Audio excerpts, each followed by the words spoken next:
Ya ayyuhalladzina amanu, hai semua orang yang merasakan beriman, mengaku beriman, baik hubungannya dekat, jauh atau menengah, ittaqullah, tingkatkan takwamu kepada Allah. Cek keadaan takwamu, cek kuota takwamu, cek pulsa takwamu, cek bekal takwamu.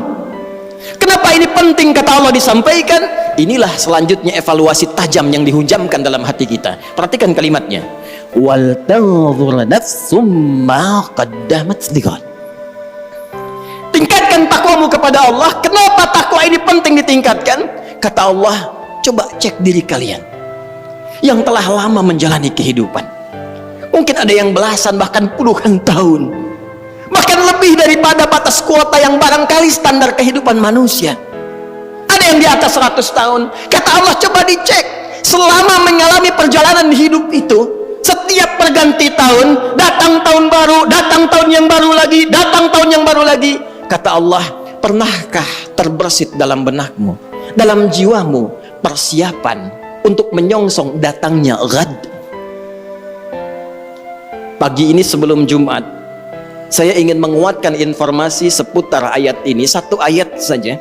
Saya baca 4 kitab tafsir tadi pagi. Dari mulai Tafsirul Quranil Azim karya Ibnu Katsir rahimahullah, Mafatihul Ghaibnya Ar-Razi, Al-Kasyafnya Zamakhsyari, sampai Tafsirul Wasitnya Muhammad Sayyid Tantawi. Demi Allah kami katakan, dari 4 kitab tafsir ini semuanya satu kata dalam menafsirkan ayat ini, dan tidak ada ikhtilaf, perbedaan pendapat di kalangan para ahli tafsir. Semua mengatakan yang dimaksud dengan ghad di sini yaumul qiyamah. Yaumul qiyamah, tibanya hari kiamat, tibanya hisab kita di hadapan Allah Subhanahu wa taala.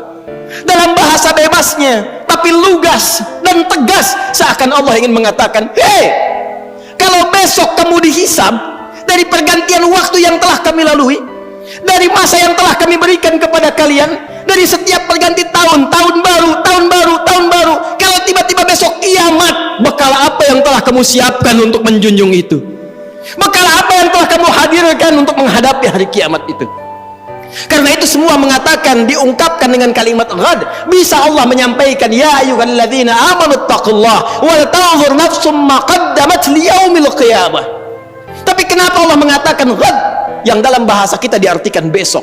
Semua ahli tafsir mengatakan litaqrib, untuk menghunjamkan ke dalam jiwa kita rasa seakan itu, bayangkan kiamat kalau besok terjadi di hadapan kita. Bekal apa yang kita bawa? Duhai Anda yang hadir di Jumat ini, yang telah menghasilkan dan mengumpulkan dari sekian banyak waktu yang Allah berikan kepada Anda, ragam harta benda yang sudah Anda koleksi, rumah yang luas, kendaraan yang begitu membentang dengan ragam yang sangat luar biasa, pakaian yang bagus-bagus, perhiasan yang melekat di tubuh. Demi Allah saya katakan, kalau Anda wafat di hari ini, bagaimana hisab Anda di hadapan Allah Subhanahu wa taala? Kalau kiamat terjadi besok, apa persiapannya kata Allah? Dan kiamat terkecil itu kematian. Kiamat terkecil kematian. Quran surah ke-32 di ayat ke-11, qul yatawaffakum malakul mautil ladzi wukkila bikum. Katakan Muhammad sallallahu alaihi wasallam, setiap yang berjiwa itu satu saat akan tiba waktunya, datang utusan Allah malakul maut untuk memisahkan kehidupannya dengan maut itu dari kehidupan dunia menuju hisab persiapan akhiratnya. Dan semua ulama sepakat kiamat terkecil, kiamat kecil itu ya kematian. Jadi kalau kita kembalikan pada diri kita, para ulama selalu mengajak kita untuk bermuhasabah. Jangankan datang tahun baru, ganti tahun lagi, ganti hari lagi, setiap hari.